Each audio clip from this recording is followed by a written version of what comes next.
The following is a presentation of the Belly Up Sports Media Network. Here's what's cooking on today's Sports Stove Fantasy Baseball Show. We are talking Fantasy All-Stars, the Council Curse, the craziness going on in the standings right now, and, of course, the weekly ads and drops from the waiver wire. That's what's cooking on today's Sports Stove Fantasy Baseball Show.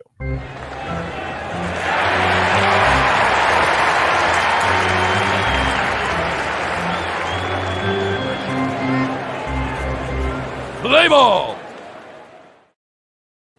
Welcome into an all-new edition of the Sports Stove Fantasy Baseball Show, presented by BellyUpFantasySports.com, Righteous Felon Jerky, and Seat Geek. I'm your host, Vince Stover. I am joined by the person that the fans are chanting for. We want Kevin.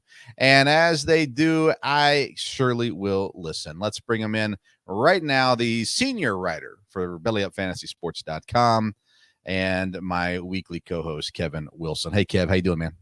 I'm doing great, and it's great to be back, Vince. And I was glad to see that your dad stepped up. And but it's great to be back, and had some great time off. Actually went to a minor league baseball game, and so took in some baseball. They scored the most runs I've ever seen at a baseball game, 18. So that was a lot of fun. And so, but I'm glad to be back, and glad to talk about some baseball because we sure do have some things to discuss. There was an 18-9 major league game this week as well. I don't remember, was it Pirates and somebody? I forget who that was. But it was, well, yesterday the A's put 19. That's what it was. On Baltimore, of all the teams, 19 runs, and Nate will be happy to hear this, that they're the only teams that have scored 19 runs in 2 games this year. So I had they've got that. 5 fantasy pitchers get me negative points this week. It was rough. Starting pitching has been rough. Cole Povich from Baltimore. That was a rough one. I think I haven't checked recently. I was still beating my dad. I texted him earlier and said, I've given you every chance to beat me this week. And looks like I'm still going to pull off the win, even with a abysmal week from my pitchers. But yeah, last week, me and Dad did our normal Wednesday show on Sunday. And so if you're into fantasy football, we talked some fantasy football. Did drop a couple fantasy baseball names there as well. But with the holiday midweek, we decided to kind of jump that ahead as well. And so looking forward to today's program. We've got the weekly ads and drops. They'll come at the end of the program. And, of course, we're heading up on All-Stars, and we've had the All-Star starters announced. And so we said, hey, let's talk some All-Star fantasy players this week. So that'll be segment number 1. We call it the Fantasy Burner.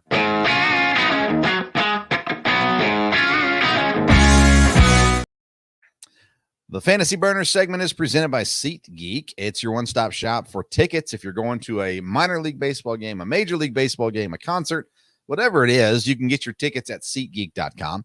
And if you use the code BellyUpSports, you're going to get $20 off your first purchase.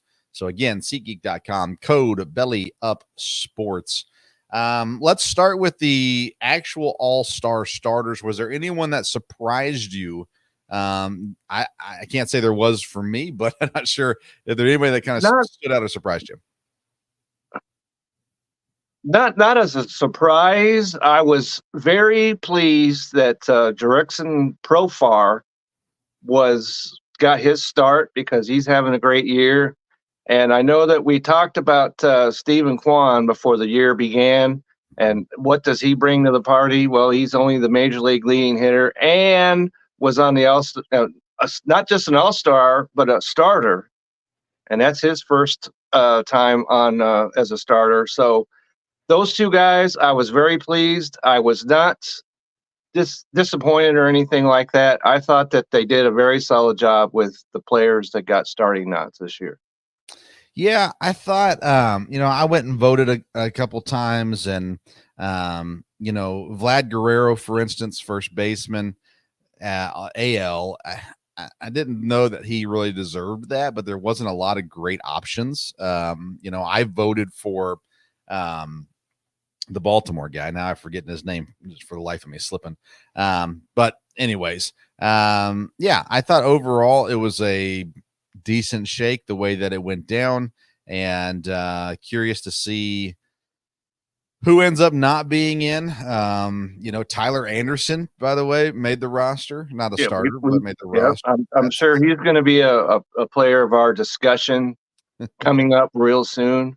Yeah. And a player on my team, CJ Abrams, was a player that I don't know if you could say he got robbed, but he was in the running, and so but he didn't get there as a starter. So right. But like as we said, I was not there was no one that said, well, why is that guy there? Right. And there wasn't, 6 guys from Philadelphia in there. There wasn't 7 New York Yankees or any of that nonsense going on. So I thought it was good shake, good showing by the fans, and so I've got no issues really with any of the starters. I agree. All right, let's talk about the fantasy baseball all-stars. So what we're doing is we're giving you center, first base, second base, shortstop, third base, 3 outfielders, a DH, 3 starting pitchers, and a relief pitcher is how we're doing this today. I would assume a lot of these are going to be similar, but hey, that's okay. That's the way it works. That's sometimes. Okay. All right, so let's start with catcher. Fantasy catcher that we would name as a fantasy all-star. Who would you have? Well, as thin as the catching position is in fantasy baseball, there are quite a few players that we could have went through. But the player that gets my nod, because I took into account not just who was number one, because that's lazy. Right. I took in, as far like where they were drafted. Does that boost their value? Do they play other positions? But the positions that we're talking about here is their main position. Yeah. And so at catcher, I came up with Salvador Perez is my all-star starter. I was on him right from the start. And, when you look at this guy, he was drafted 16th round, 152nd overall. His value is through the roof completely. And so I know Adley Rutschman, he deserved a discussion, and your guy over there, Contreras in Milwaukee, deserved some discussion. But I went with Salvador Perez because he's doing everything for them. He's in the lineup every single day. And so I like what he's doing, and he's my starter as a catcher on my fantasy baseball team. I think that's fair. You look at guys in those categories. David Fry from Cleveland would fall into that. He's risen above anything that we would have expected from him this year. Salvador Perez for sure. I look at the top guys. Will Smith, by the way, if he keeps hitting runs the way that he's been hitting runs. All he did was hit home runs and 4 consecutive at bats. Gosh, yeah, I'm well aware. That might be making me look a little silly right now, given that. But, I thought Craig Counsell was still managing the Brewers there for a minute. I was like, why are you still pitching to this guy? Let's just, stop. But I'm going to go William Contreras because we had him as a top, maybe second tier catcher coming into the year. I expected really good things out of him, just being a Brewers fan and excited about the upside he had. Rutschman, of course, I'm a huge Adley Rutschman fan as well. But the thing that separated for me Contreras from Rutschman, I liked Contreras have 5 stolen bases. Rutschman has only 1 in that situation. They're very similar in a lot of their numbers. Rutschman has a few more power numbers. But that being said, Contreras has 61 more runs, or not more runs, but 61 runs to Rutschman's 46 runs. I think that Rutschman, Contreras, Smith, Salvador Perez, I think all those guys are worthy candidates here. I went with Contreras, though. I'll lean a little homer. That's fine. That's totally acceptable. And because he's the number 1 ranked fantasy catcher. Yeah. And he was taken in the 6th round, so there's value there. Yeah. And so I have no arguments there, but I'm sticking with Salvador Perez. All right, let's go to first base now. I'm interested to see where you go with this one. Well, first base is usually a position where there are quite a few options, but when I looked at it, it only came down to one to me. Okay. And you could say I'm a homer if you want to, but that's Freddie Freeman. Yeah. And he was taken in the first round, but that's not a lot of value there. But he's doing it all. Yeah. Right. And 301 average, 13 homers, 58 RBIs. He's the number one ranked first baseman in fantasy. And so a lot of these other guys have not been as nearly as consistent as he has. And so to me, there's really no argument here. It's Freddie Freeman, and he's the starter, and there's no one else to discuss to me, really. 100% agree with you. I don't think there's any question. He's the clear-cut best first baseman here, and yeah, we don't need to talk about that one any further. That one's pretty easy. All right, let's go to second base. Okay, another interesting and intriguing position here. And I feel like there's only two ways you can go with this one. Which way did you go? Okay, so it's real.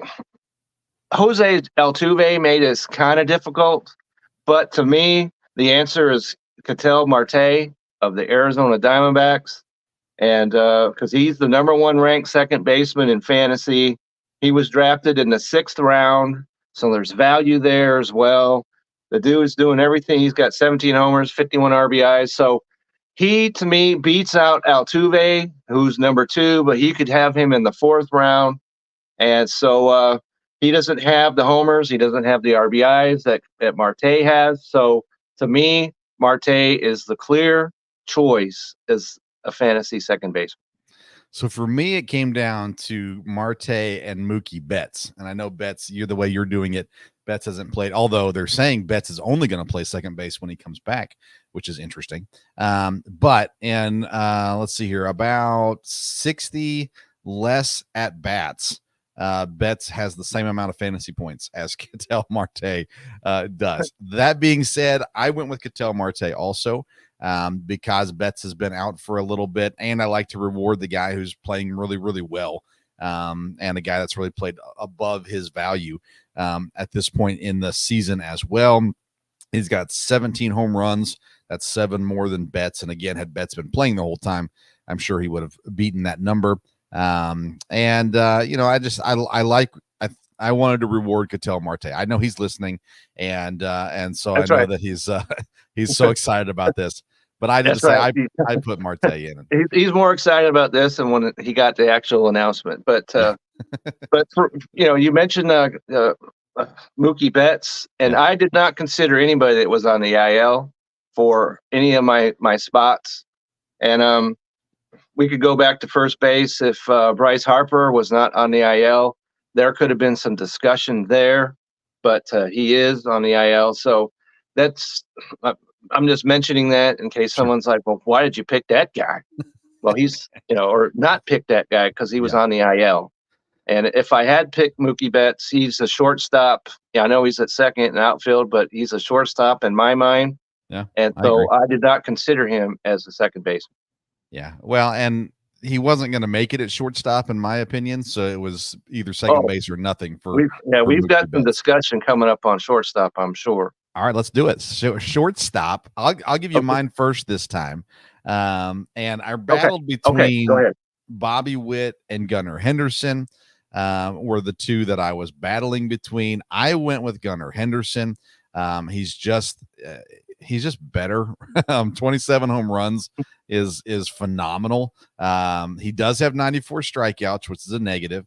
He has 14 stolen bases. Bobby Witt has 22, but they've both got good stolen base numbers. Witt has been caught stealing 9 times this year compared to only once for Gunnar Henderson. Total points, the home run numbers, and now I like Bobby Witt, but I am a Gunnar Henderson fan too. So I went with Gunnar Henderson at shortstop. And of course he qualifies for third base also, but that's where I put him at. But for me, Bobby Witt was a very close second. I went back and forth on this so many times. And because at last I looked, they were both ranked number 1 in fantasy as shortstops. So there was no bump there. You mentioned the 22 stolen bases, and we've got a lot of mashers on this team, on my team anyway. And so the 22 steals is what turned me around. So I went with Bobby Witt, but I could have went with Henderson just as easily. And so Bobby Witt is my choice, and more. And even though he was a second round pick, which kind of takes a little bit out of him, and Henderson, let's see, I wrote it down. I thought I wrote it down. Anyway, so he was picked, I think, a little bit later. So, but 30, he was 38th. 38th. Okay, so either way, there's no wrong answer here. And so, but I went with Bobby Witt just to get that the extra steals into the lineup. And so Bobby Witt is my answer, and come hell or high water. So we'll see. Yeah, Bobby Witt's hitting 324 on the year, which is incredible. Yeah. Henderson's just under 300. He's at 293. That's right. So both great. Witt does have 16 more plate appearances than Henderson. So then the fact that Henderson's numbers are up there stands out as well. But yeah, you're not going to go wrong. Either one of those guys, you're going to be doing just fine at second base. Right. Absolutely. All right, let's go to third base now and see where you go with this one. I have this. If you want to talk about a surprise, this would be the one right here. So my starter at third base, despite the presence of Jose Ramirez, is going to be Alec Baum of the Philadelphia Phillies. Okay. All right. And the reason why I say that is because, well, he's number 3 in fantasy at third. And so he was taken in the 15th round, 144th overall. But he's sitting there and he's got 11 homers and 70 RBIs. And now that we talked about Bryce Harper earlier, he's switched over to first base. And so he's got the versatility that I like. And so I went ahead and I took him over Jose Ramirez, and there will be no apologies for my doing so. I considered it. At the end of the day, though, I went with Jose Ramirez. 23 home runs, 76 RBIs, only 48 strikeouts, 16 stolen bases. The numbers were just too good for me with Jose Ramirez to pass him over. As much as I wanted to go someone different, Jose Ramirez is one of the least talked about fantasy players. I feel like he's consistently top of his position, and yet it seems like people just kind of forget he exists, even though Cleveland is one of the best teams in Major League Baseball. That's right. And he is without a doubt one of the best third basemen in the league as well, and in fantasy too. He's got 50 more points than Alec Baum, and I had to go with Ramirez there. I'm glad you went with Baum, though. I'm glad we had that. Give us some talking points, but it wasn't his fault, of course. But Ramirez was taken 6th overall, and so that lowers his value in my mind. Like I said, no fault of his own. He definitely earned that, and he's bringing that home as a number 6 overall pick. And so, but the value that Baum brings brought me around, and so that's why I selected him as my all-star starter. All right, let's get to the outfield next. And man, I hate to do 2 Yankees, but I feel like you just can't avoid it here. Aaron Judge and Juan Soto are in. The third one, I looked at a few different guys and went to a few different thought processes on this. I'm going to go ahead and go with Yordan Alvarez from Houston, and 19 home runs, 50 RBIs, only 55 strikeouts. That's less than pretty much everybody else in the outfield. And so I just, again, I look at the numbers and say, they're just good enough that I can't pass them over for a guy like Profar. Or I really wanted to put Duran from Boston in this conversation too. But at the end of the day, Alvarez, Soto, and Judge for me were the top 3.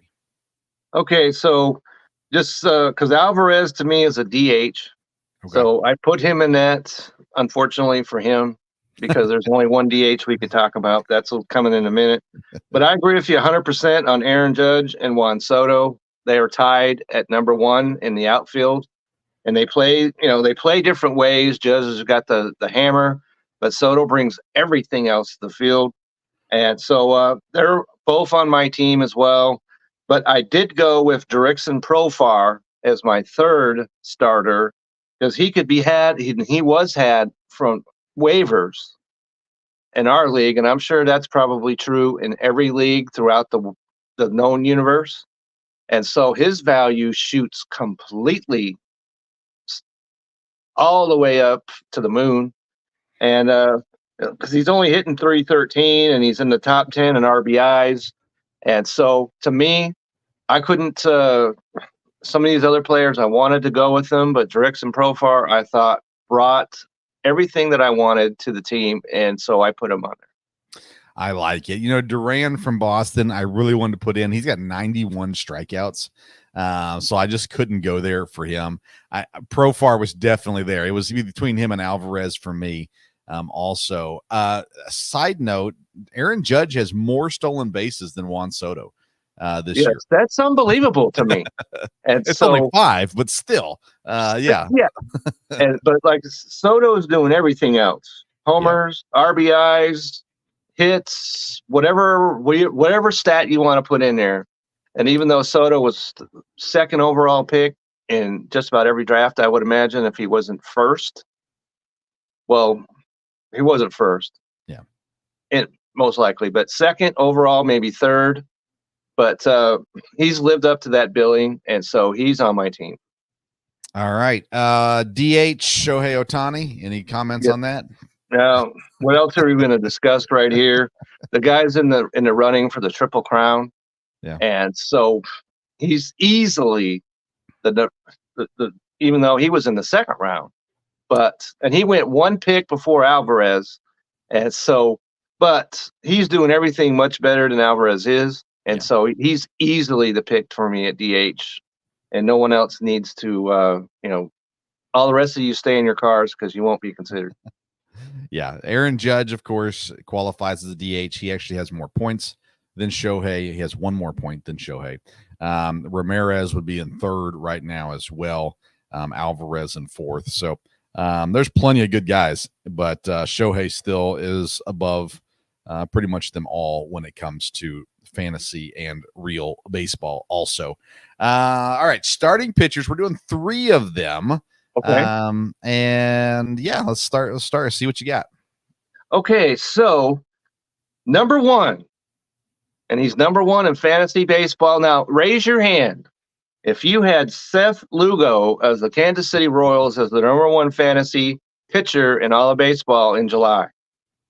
I'm looking. I don't see any hands in the air, because if you did, you were a liar. And so he leads the league in wins, ERA. He has a 1.04 whip, 110 strikeouts. And unfortunately for me, I picked him up. I dropped him. I picked him up again and dropped him again. And then Nate picked him up. So that is the value that this guy has. And so he's ranked number 1. He's number 1 in value to me. And he is far and away the pitcher that deserves to be the starter in both real and fantasy baseball. That's fair. After today's outing, Tyreek Skubal has passed Lugo as number 1, just to clarify for anyone that's going to be nitpicking watching us. But coming into today, yes, Seth Lugo and Tyreek Skubal had a phenomenal game today. So he did. Seth Lugo, he was one of the ones I considered as well. Lugo for me is one as well. He's the first one I have on my list. So impressive when you look at his value, when you look at his performance. You look at, his team has been better than expected. They haven't been great, and yet he is still, especially lately. Yeah, he is still a top tier fantasy pitcher right now. I think he's leading the league in innings pitched as well. Let me see if I can. Yes, he's leading the league in innings pitched. He is, 110 strikeouts now, 15 quality starts. That leads the league as well. You know, 11 wins, 3 losses. He's been really, really good there. Would you say he's got 2.21 ERA? Yeah, he's been really solid. So I agree with you. I've got Seth Lugo as one as well. Who's another pitcher you got? Another pitcher I have is the comeback player of the year, and that's Chris Sale of the Atlanta Braves. He's number 3 overall in fantasy starters, and he's got 11 wins as well, a 2.71 ERA, 0.91 WHIP, and 127 strikeouts. So he's got more strikeouts than Seth Lugo does. And so, but you could have had him in the 11th round, 101st overall. So his value is also very, very high. And so I like what he's doing. He is the reason why Atlanta's still, they're really not hanging around Philadelphia, even though they beat them 2 out of 3 this past weekend. Yeah. But they're still a long ways away, but they'd be much further away from first if it wasn't for Chris Sale. He has, come back from all these injuries, and clearly to me, he deserves and a left-handed pitcher on top of it all. So he is my number 2 starter for on my All-Star team. I like it. I had him as my 3rd starter, but he was in my list as well. Again, so impressive. We talked about him when we were doing our rankings at the beginning of the year. Both of us, the hesitancy was always health, right, and which was understandable. Yeah, and we were curious, and we all said there's definitely potential that he could come back and be good. I can't say I thought he'd be as good as he is. No. And he's doing great, and he's a top tier pitcher in fantasy baseball this year. Right now, as of today, he sits 4th on the list, and I have him on my list as the 3rd pitcher. So he made my all-star team as well. Who's the last pitcher, starting pitcher? So the last pitcher, I really, really, really wanted to go with Ranger Suarez, but he has completely collapsed. He gave up 5 runs today. I was all ready to go with him, and he gave up 5 runs. So that's not going to happen. So he's erased, even though he's having a great year. But Tyler Glasnow, this could be a homer pick as well, but he's number 2 in as of start of today fantasy pitcher, and he could be had in the 3rd round. And so he's doing he has 143 strikeouts, so he's got more than the other 2.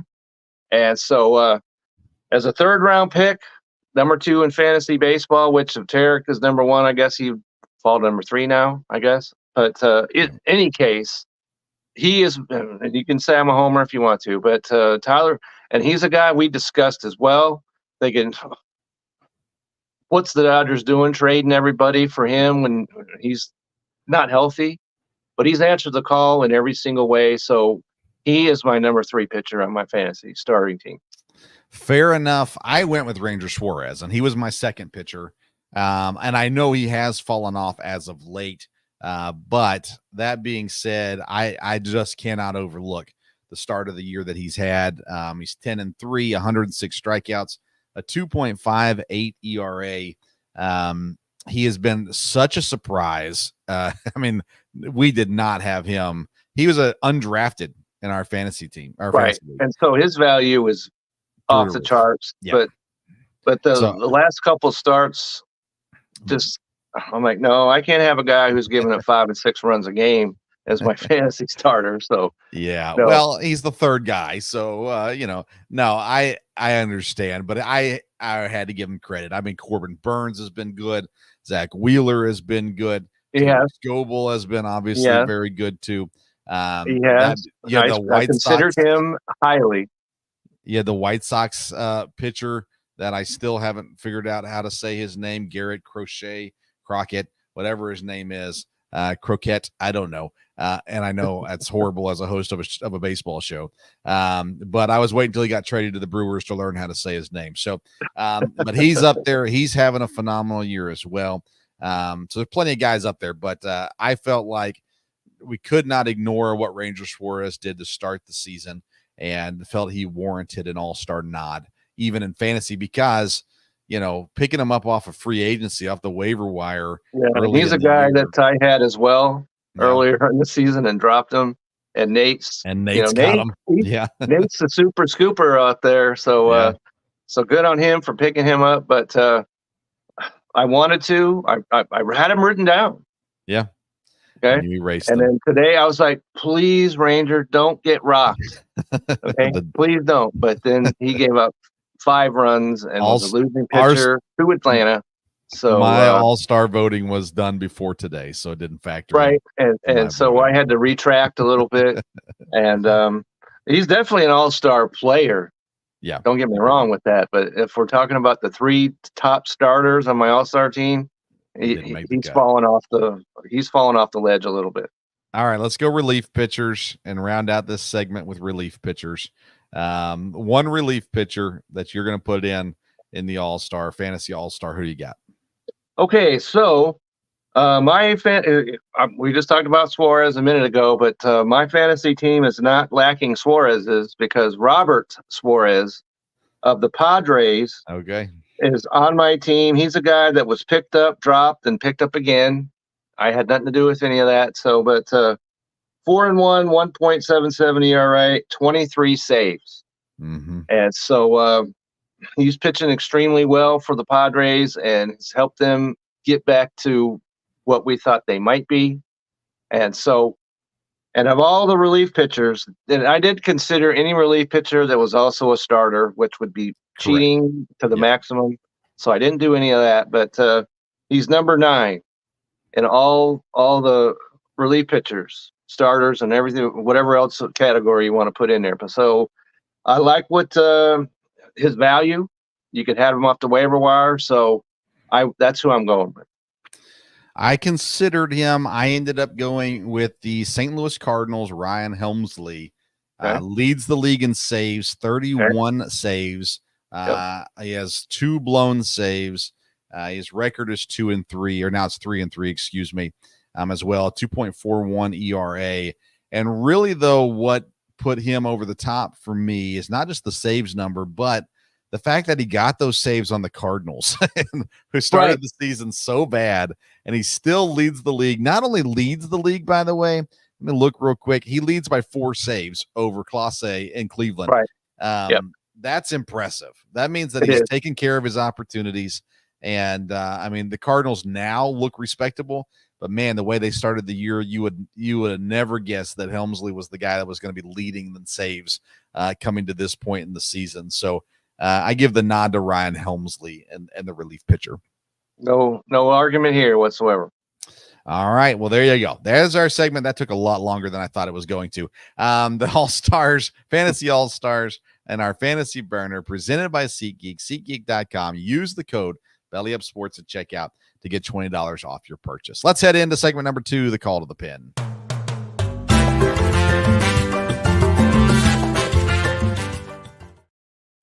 Call to the Pin is presented by Righteous Felon Jerky. Join the flavor revolution at righteousfelon.com. Use the code STOVE15 at checkout. You're going to get 15% off your purchase. You know, Kevin, they say the only one that matters is the last one. If you win the last one, then that's really all that matters. Well, the Brewers won the last one today against the Dodgers, and so we're going to claim that as a victory, even though they didn't win the series. Congrats to the Brewers, by the way. Today. Let's start with the Yankees fall, though. They are now 2.5 back from Baltimore. They have had the worst record since middle of June. That's right. In a huge turn of events. And Baltimore has taken the lead. Baltimore hasn't run away with it, but still taking the lead over the New York Yankees. What, if anything, does this change in your mind about the AL East race? It really doesn't change anything. And interesting side note to this is today, my wife and I went into this place to get some lunch. We walk in there and the guy's like, well, if you want to sit up here, you could talk about baseball. I'm like, that's right down my alley. So sit down. And he had a Yankees hat on. And so that's exactly what he asked me about. What do I think about the Yankees? And it's unfortunate because they had the worst record in baseball since June 15th. Yeah. Not the interdivision, not in the league, but in all of baseball. Worse than Chicago, worse than Miami. But I told them, just relax. All teams go through this sort of thing. And just what I was saying, let's not climb aboard the Yankees Express when they were expressing. Don't get ready to, shove the train off the bridge right now just because they're losing. And so just be a little calm. And especially if they got a catcher or first baseman who's hit 3 home runs a game. So uh, don't get overexcited one way or the other. I think the Yankees are going to be fine. They're going to be fine because their pitching has unraveled. Correct. Louis Gill has been, and he's pitching today. He's been awful. Yeah. And so they need to straighten that out in a hurry. I think they got an offense, of course, even with the first baseman. He's out. Rizzo is out. Stanton is out. But with Judge and Soto in the middle of your lineup, you're going to be fine. So don't get. You don't need a brown bag over your face because you're overexerting yourself. But just relax. They're going to be fine. Yeah, I still think the Yankees win the division. Personally, but the pitching is going to have to get on. And that's the one thing that kept them. That's why they were so hot to start the years. Their pitching was so good. Right now, Garrett Cole's come back, and he's not great against Boston anyhow. And that didn't go well. And Louis Gill. I looked at him the other day to Adam, and I was like, oh, never mind. I'm not adding him. Oh my soul. Keep your hands and feet clear. Right. Yeah. Don't accidentally click claim on that guy. But yeah, I agree with you. I'm not worried about the Yankees. I think that Yankees-Orioles battle goes all the way down to the last week of the regular season. And should be a fun one, I think, to watch as well. And who knows what happens with the trades. I mean, there is potential for the Yankees to add another arm. Absolutely there is. Yeah. I mean, Tyler Anderson's been linked to them, others as well. So, I mean, they will do something to try to help themselves out here before the season ends. What about AL West? Seattle's still leading, but only by 2 games. Nobody in the AL West having a great week. But Houston is, sniffing back at the Mariners right now. I just cannot trust the Mariners. No, and they're in first. They've been in first for a while, but you look at it, they're +5 in their run differential. So their pitching is the opposite of the Yankees. Their pitching has kept them where they are. Their hitting has not been, and then they lost Julio Rodriguez. He was pretty much in the dumpster in any way. But he came out of the game with an injury the other night, and so that's got to be concerning. And here comes Houston. I believe somebody predicted that. And as you mentioned, they're 2.5 out, and so they've had some issues of their own. But I think Houston is going to overtake them at some point because not like they're +38, which isn't overwhelming. But right. I think they're going to overtake them, and they're going to win this division. I agree. Cleveland's still taking care of things in the Central. Won't spend time on that today. The Dodgers taking care of business in the West. Although San Diego, and I'm not saying San Diego's going to catch the Dodgers, but San Diego's finally respectable again at 4 games over 500, and now they're actually starting to look like the team maybe we thought they could be coming into this year. And by the way, watch out, Arizona's at 500. Maybe they start turning things around too. They could at least make the wild card race interesting. That's right. That's point. Right. Yeah, San Diego though. The interesting part about the interesting part about Arizona, you know what their run differential is? 0. So that's the definition of mediocre. But in today's baseball world, that's all you really need to have to get to the playoffs. So, and they are playing much better. I think it was negative for the most of the season. They got it, so it's not negative anymore. I watched the game yesterday because Arizona and San Diego played this weekend, and Arizona. I watched the game last night and went to extra innings. It was a very interesting game. So Arizona won it. And so their offense is looking better. Christian Walker is looking better. Oh, yeah. And he had a couple of home runs fortunately for me, the other day. And so I think San Diego has to be taken very seriously. And we've seen what happens if they can get to the playoffs. And Arizona, you're going to have to convince me. They're 2 out right now because the wild cards are Atlanta, St. Louis, and San Diego. Those are your wild card teams right now. Arizona and the Mets, no less, are 2 out. So there's still a lot of interesting baseball to come. I got to think that this mediocrity, some of these teams are going to leave that behind and start playing like real baseball teams. Yeah, I think the trades are going to be interesting to help with some of this. San Francisco, Arizona, San Diego, Los Angeles Dodgers all have over 400 runs scored, which is better than the Braves. It's better than the Cardinals, of course. It's better than a lot of teams, needless to say. That's my point. They're scoring runs, but they're also allowing a bunch of runs scored. That is the Padres, the Diamondbacks, and the Giants. So they get that figured out, they'll be pretty good pretty fast. Let's get to the National League Central. We need to kind of keep this moving, but we cannot miss our segment, the Council Curse. So let's take a look at this week's Council Curse.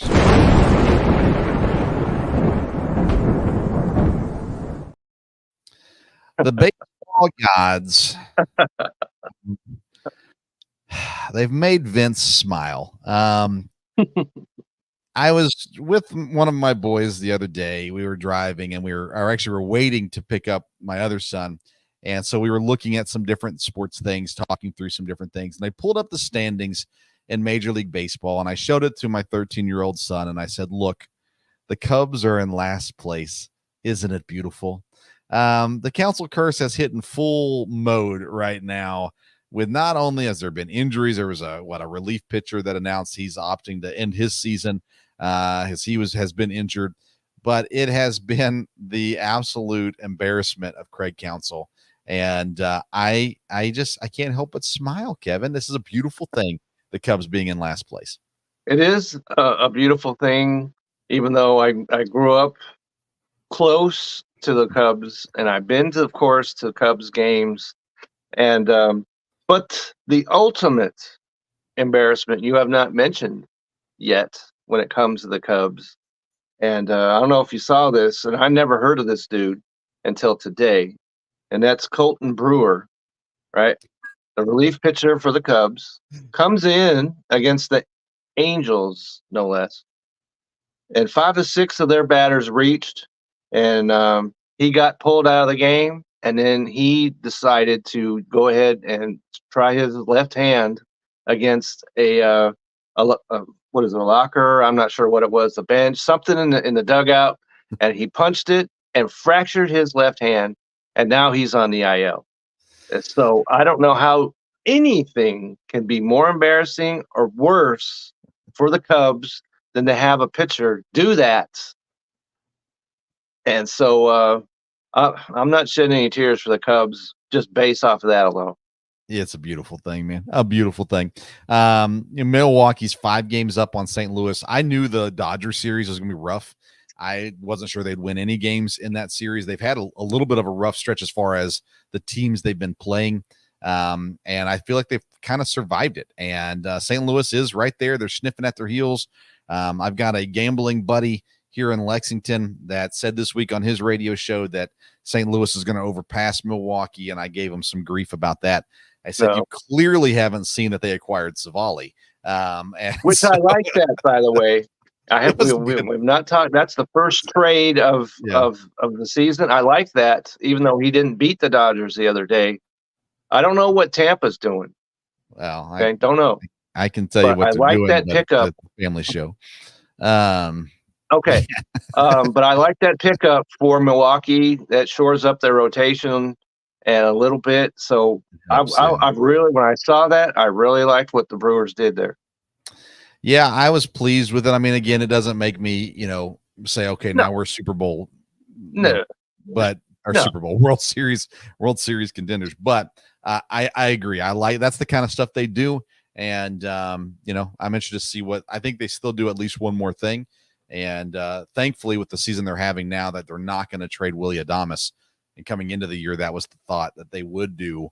And they can't do it right now, so that's a good thing. There's zero chance. No, zero. All right, let's get into segment 3. This is what everybody's been waiting for. That's our call to the pin, presented by Righteous Felon Jerky. Go to righteousfelon.com. Use code STOW15 for 15% off your purchase. Let's head into segment number 3, the Fantasy Focus.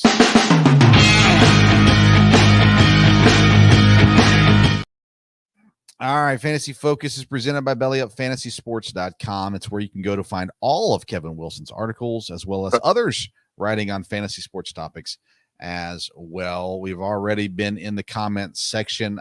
Some ads given to us. Angel Martinez is suggested. John Singleton, who made a phenomenal defensive play, is suggested as well. We are told that, let's see here. He says Angel Martinez is Quan with infield eligibility. So there you go. It's in between Quan and Ramirez the last 5 games in a row. So there you go. A couple things to keep your eye out for as well. Kevin, we pay you millions. So let's start with you today. Let's go drops first. Let's kind of just go ahead and list your drops for me, all of them that you have, and then we'll move on to the ads. Okay, so I've got 4 drops, which I'll have to say the drops were much easier than the ads this week. Okay. So my first drop is Dalton Varsho, outfielder for Toronto. Okay. Currently 5 for 40. Yeah. Then I've got Nolan Jones of the Colorado Rockies, who's 6 for 43 currently. Yeah. And then I've got another Rocky, which is Ezekiel Tovar. Yep, he's on my list too. Yep. Okay. 0 for 25. He was a player that you might want on your team, but the Rockies are hitting the road, so you don't want anything to do with any Rockies. These guys are pretty well owned, so they need to go. And then I've got a pitcher for your dad's Giants, and that's Jordan Hicks. Okay. And he's got no more than 5 innings and 6 straight starts.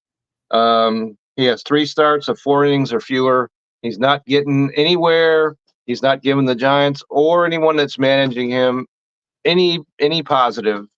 And so to me, he needs to go. I like it. I have Ezekiel Tovar as well, the Colorado shortstop. Boston's Wilyer Abreu. I was in on him earlier in the year. He has kind of fallen apart and doesn't give you any value right now either.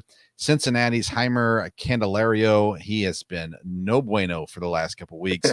I need to get rid of him. And then a surprise for me, at least, was Paul Sewald in Arizona. The closer, he has had negative double-digit points the last 2 outings that he's had, blowing saves. And since coming back from the injury, he's lost something. And I'm not sure when he's going to get it back. I'm not willing to wait. So I'm sending him off and saying, good luck to you, but not on my team, needless to say, anymore. And he was a guy I was huge on coming into the year. Thought at Arizona he'd have a great opportunities there. But yeah, I'm off now. You should be, I think, as well. There with Paul Sewald in Arizona. Okay, Kevin, let's get to the ads now. You said it's hard to find.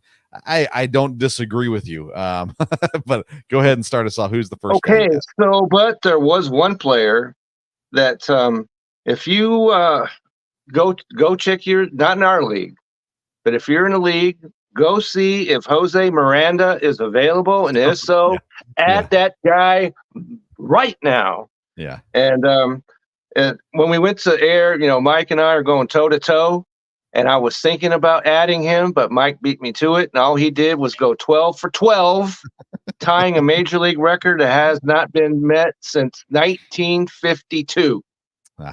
And here's let's see, his ownership rate is 27.5% right now.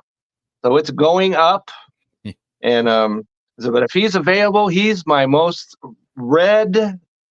dead red ad I think I have ever had. And he's a player that I was out on earlier. He was in the minors. He was awful, but that has gone away. And so I didn't add him because I didn't need a first baseman. That was my justification for not doing that. But Mike did, and all he's done is tear the cover off the ball. So if he's available in your league, Get over there this minute and add Jose Miranda right now. Agreed. I'm going to go with a guy that is eligible for first base and second base. Okay. He's a rookie in Toronto, okay. Spencer Horwitz. Okay. He's batting .325, 3 home runs, 9 RBIs. Basically, Bo Bichette's injury has helped him get a little bit more time as well. He's just been really, really solid here. He's been now playing good baseball really this whole month of July so far. So I guess a good solid week or so of good, really good baseball. He had a few nice outings earlier in June as well. But just consistency here so far in July. 2-pointer, a 6-pointer. He did have a -3 against Houston, then a 5-pointer, 1-pointer, 2-pointer, 3-pointer. He's kind of starting to add it together. He seems to have earned his spot. He's played every single day. Let's see here, in the last 3 weeks, except for I think one of those days. And that was against the Yankees on June the 27th. So he's playing. He's got first base and second base eligibility. And I like that. He's young. I love taking a shot at these young guys. Spencer Horwitz, available, by the way, in 93% of leagues right now. So go out and get you some Spencer Horwitz. Okay, so also not available in our league because I have him. Okay. But he's at 19.3% rostered. He's a catcher, first baseman by trade. And all he did was hit 3 home runs yesterday. And that's Ben Rice of the New York Yankees. And so he's catcher eligible, even though he's not catching. He's playing for Rizzo's out, but 3 home runs yesterday. And he's hitting .294, 4 homers, 12 RBIs, hits in 9 of 11 games. So not just 3 homers, 9 of 11. And up till now, he was out of the lineup versus left-handers, but that may change if he's swinging the bat like he is. And so if that happens, then this is the answer to the prayers of many in the fantasy realm, because he's the only catcher you'll need on your fantasy team going forward, which is what I like to have. I don't want 2 catchers, because 2 catchers, there's not 2 catchers worthy of a roster spot. And so if he starts playing against left-handers and is successful, he's a guy you want on your fantasy team. So I take the philosophy, college football philosophy, which is, if you have 2 quarterbacks, you have no quarterbacks. You got to have one guy that's good enough. Catchers for me is I kind of go college football with my catchers. If I don't have one of the top ones, then I got to have 2 mediocre ones to make sure I got someone in the lineup. Although I've gone away from that some. I actually just dropped. I think I dropped Gabriel Moreno. Maybe, I don't know. Yeah. I had him and Logan O'Hoppe in a league, and I think I dropped Moreno. But yeah. Anyways, I'm going to go to the Washington Nationals next. Second baseman Luis Garcia. Okay. Again, he's had a decent year, actually. 10 home runs, 12 stolen bases. He's batting .277. He's got 168 fantasy points. He had 2 big games in the last week. St. Louis, he scored a 10-pointer with a home run and a stolen base. Against the Mets, he had 2 home runs in a game to score 16 points. He also scored a 7-pointer against St. Louis. He's just been, again, he's starting to show a little bit more consistency out there as well. To me, Washington is a sneaky good fantasy team.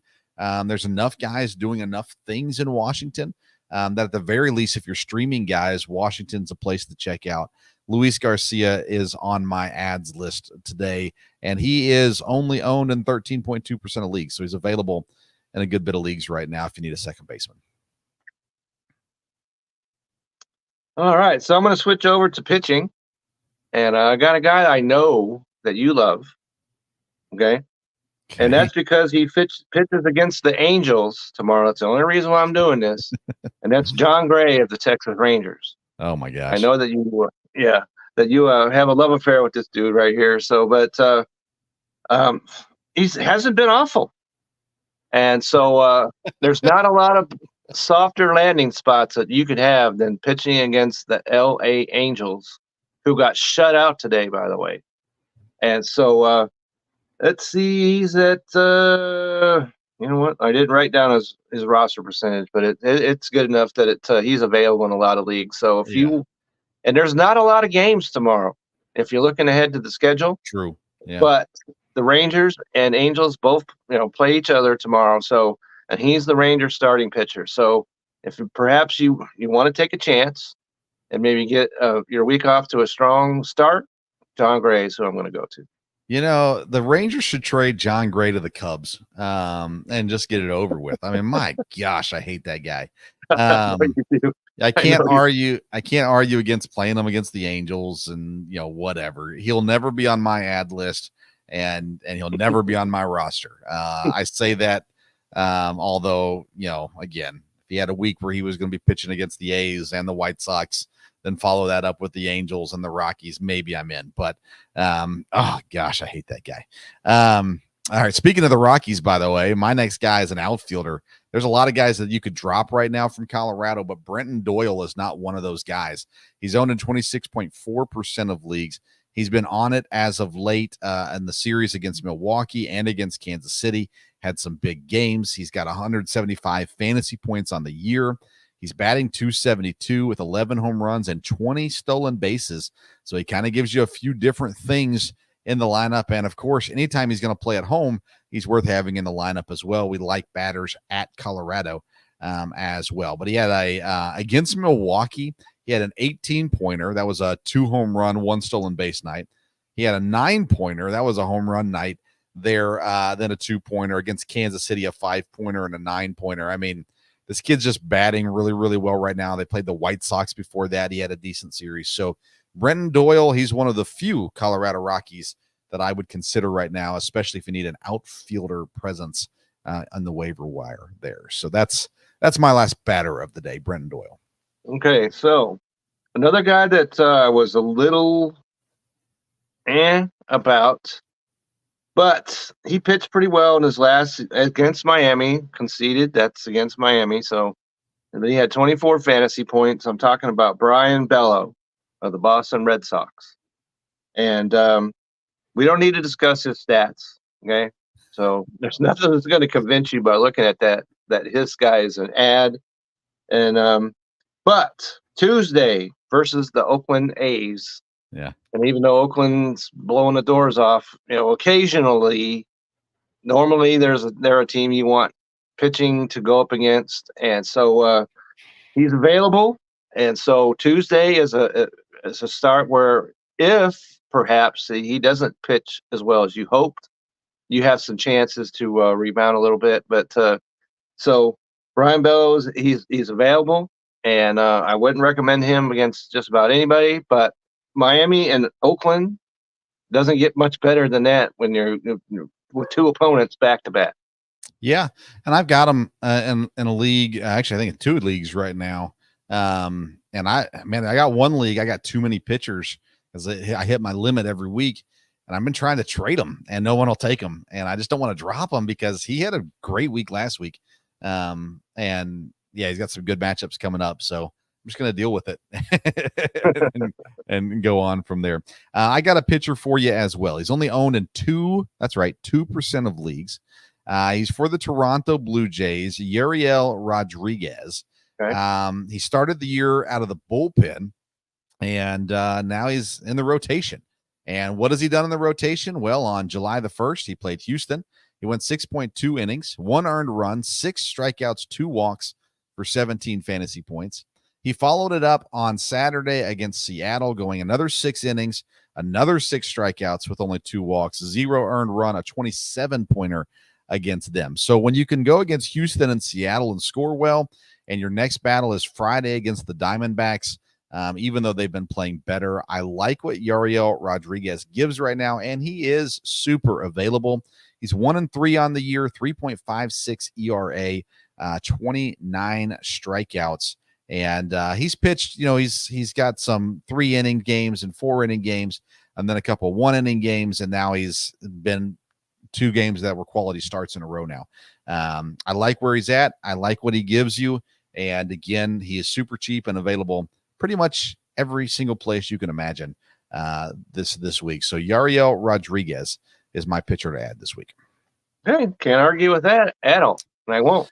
All right, very good. The dogs are telling me it's time to wrap things up here. My family Don't has left argue with me. the dog. I'm all alone this week, so me and the dogs are here, and the dogs are getting antsy. So let's wrap up the program today. Kevin, tell us, you took a week off, you lazy bum. So what do you got going on this week?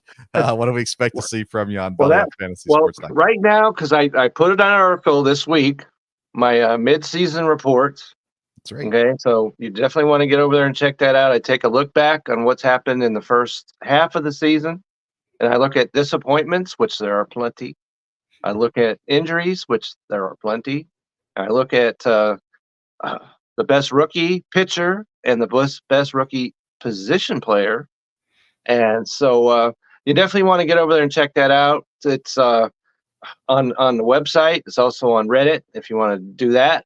And we talked about the Fantasy All-Stars. I'm going to put that into an article and kind of cheat my little bit ways to do that. But I'll get a little bit more in depth in some of the picks that we've made tonight in that article and why I did what I talked about tonight. But that'll be out probably tomorrow. Awesome. Let's see here. We are on the Wednesday show, the Sports Stove podcast. We are talking fantasy football. We got tight end rankings coming up this week. We've covered running backs, receivers, and quarterbacks already. Then a week from Wednesday, we start our NFL previews. So not fantasy football, but actual NFL previews. Really excited. We're going to change some things up there. So looking forward to that. Tomorrow night, I'll be doing the Sports Stove Local Hour. That'll be covering EKU football. We're previewing the offense and defensive line there. And then I was talking to Kevin before the show today. We started recording for a documentary podcast we're doing on Tennessee Titans safety Matthew Jackson, talking about his life, his lead up to where he is right now. Last year was an undrafted free agent and played special teams in Tennessee. And this year continues to battle for, more playing time, a spot at safety there with a new coaching staff in Tennessee. So great story, great young man, and excited about this. So we started recording today, and hopefully by the end of August, we'll be able to start dropping episodes on that podcast. So be on the lookout for that. That is by the way, a Belly Up Sports production. And thankful for the guys helping out there. Thankful for, of course, Mike and Blaine as always being supportive, and then other guys that are jumping in and helping with the production and things like that. So when that comes out, we'll continue to talk about that there, and you'll find it on the Belly Up Media page as well as the Sports Stove podcast. Actually, I don't know what we're going to do. We might drop that one as a completely different podcast. We probably should. So that's probably what we'll do. Anywho, so plenty of things going on these days. A lot to cover in sports with the NFL getting ready to kick back up. Yeah. And, of course, baseball heading in towards the All-Star break and trades and all that good stuff. So next week, I know I told you this 2 weeks ago. Next week, we plan to talk about trades that could come into play. So players that you need to work on acquiring. Oh, Kevin, I know we're already past an hour. Speaking of trades, so I've had a couple trades this past week in our fantasy league, and I wanted to say a couple things about it. First of all, who was the first person I acquired? I don't even remember nowadays. Let's see here. Yelich. I've been trying to acquire Christian Yelich pretty much all season from Nathan Nguyen. I make the trade. I get Yelich and Freddie Peralta for Paul Skeens, David Hamilton, and Royce Lewis. I will tell you, I offered much better packages to Nathan than this. Much better. He wanted Paul Skeens. And so I decided what I was going to do. I was going to give him Paul Skeens and crap to get in return Yelich and Peralta, and he took it. I was surprised. I had offered him guys that had scored much better than Yelich. I know I had offered him Christian Walker before, who was outscoring Yelich.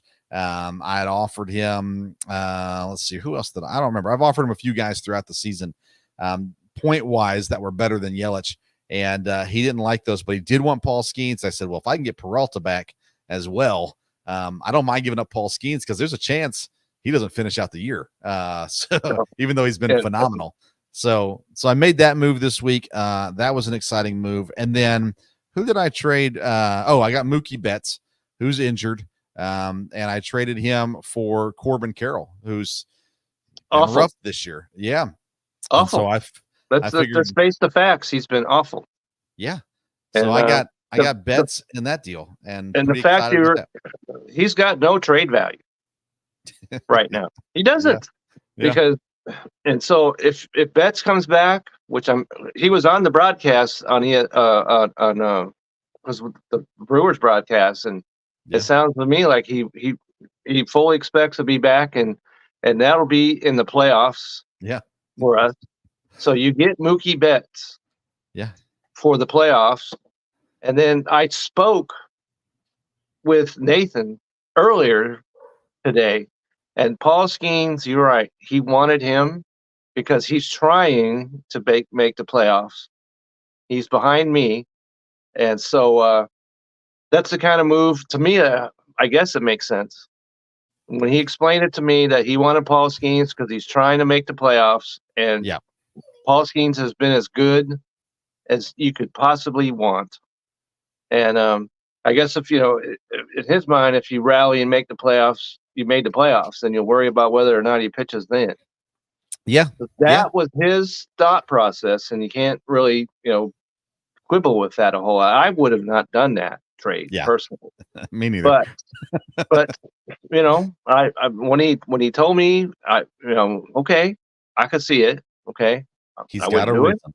Yeah. He's got a reason. And if you've got a reason and you make a trade or a waiver pickup or a waiver drop or whatever, and you believe that's the right move, then forget what I think, forget what anyone else thinks. If that's the move you think is the better move, then you do it and you live with it. Well, I'll tell you this too, just to wrap up the show.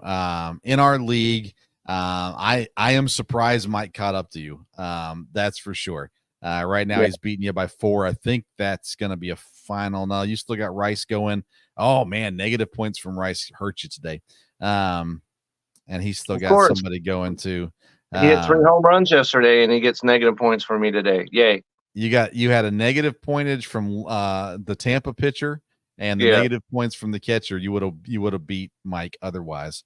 Well, like I said, if I'd picked up Miranda, we wouldn't be having this discussion. Very true. You're still in the playoffs at the moment. I beat my dad. My dad was the last person in our league that I hadn't beaten yet this year. And I gave him every opportunity to win. But I'm able to beat him. The other 2 guys at the top both win this week. Dan and Chase continue, but nobody other than Mike got over 400 this week. You're at 399, so we'll count you in there too. That's you would have beaten everybody else in the league except for Mike this week. So congratulations on that. Nate does get a big win. He's still in the hunt. Dad with the loss, he's going to drop now down pretty much out at this point of the playoff race. So it really is down to the 4 of us. I think it's pretty well set, but maybe Nate might make a big run.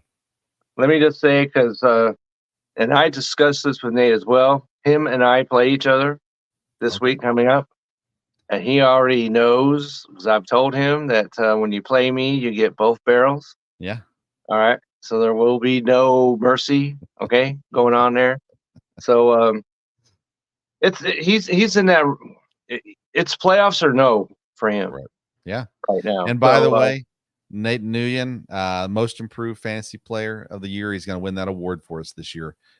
Goes from last place last year to in the hunt this year. So congrats to Nate. Congrats to him, and he's made some we talked earlier, some outstanding pickups, and especially for me, he's taken the I've taken the trash out to the curb, and he's picked it up and shined it up, and it's working for him. So good on him. Very good. And Dad, I know you listen, so thanks for letting me beat you this week. I appreciate it.